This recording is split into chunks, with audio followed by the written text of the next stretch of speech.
You back to Geneva, to the UN's Human Rights Council, where the Iranian Foreign Minister Abbas Araghchi is speaking. This is an unjust war imposed on my people since early hours of Friday, 13 June, when Israel perpetrated a mix of unlawful and criminal operations against off-duty military personnel, university professors, and ordinary people. Hundreds of my fellow Iranians have been killed and injured following Israel's surprise armed attacks and terrorist operations on residential areas, public infrastructures, hospitals, health centers, and of course, the Foreign Ministry. Our peaceful nuclear facilities have also been targeted, despite their being under full monitoring of IAEA, and despite the fact that attacking such facilities are absolutely banned under international law. Israel attacks on nuclear facilities are grave war crimes, given also the danger of environmental and health catastrophe as the result of radiological leakage. Mr. President, Iran, a founding member of the United Nations system, rightfully expects each and every one of you to stand for justice, rule of law, and basic tenets of humanity and ethics. Iran is under a merciless act of aggression. This is crystal clear fact, must not be allowed to be twisted upside down by Israel and its backers. Israel's aggression on Iran cannot and must not be justified by any legal or moral standards. Any justification for this unjust and criminal war would be tantamount to complicity.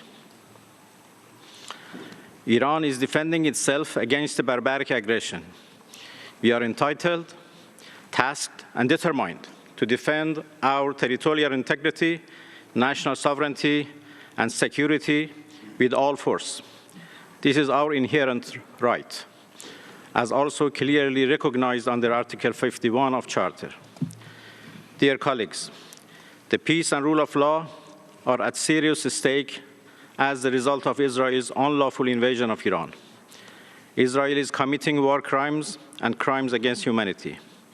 International humanitarian law, already badly undermined as a consequence of Israel's relentless atrocities in occupied Palestine and elsewhere, is now under another extremely serious danger as Israel is committing grave violations of 1949 Geneva Conventions. Mr. President, Switzerland is the custodian of Geneva Conventions and protocols on IHL and has an important responsibility in this regard. Indeed, every state party to 1949 Convention shall shoulder their responsibility under these conventions, in particular, Common Articles 1 and 3 of these conventions. Dear colleagues, we were attacked in the midst of an ongoing diplomatic process. We were supposed to meet with Americans on 15 June to craft a very promising agreement for peaceful resolution of the issues fabricated over our peaceful nuclear program. It was a betrayal of diplomacy and an unprecedented blow to the foundation of international law and UN system. Let me be clear. If there is any use of costly systems and mechanisms we have created for the past 80 decades to preserve human rights and dignity, now is the time to do it. We need action now. Otherwise, the whole UN-based international law system would corrode badly. This is a historic moment for human civilization when a civilized nation has come under an unjust war of aggression. The world, every state, every UN mechanism and body has to be alarmed and has to act now to stop the aggressor, to end impunity, and to hold the criminals accountable for their unending atrocities and crimes in our region.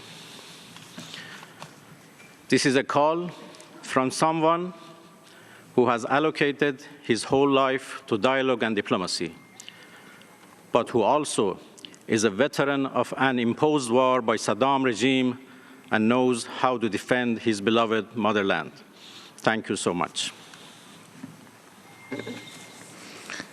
Thank you, Excellency. Excellencies, And that was the Iranian Foreign Minister Abbas Araghchi addressing the Human Rights Council in Geneva.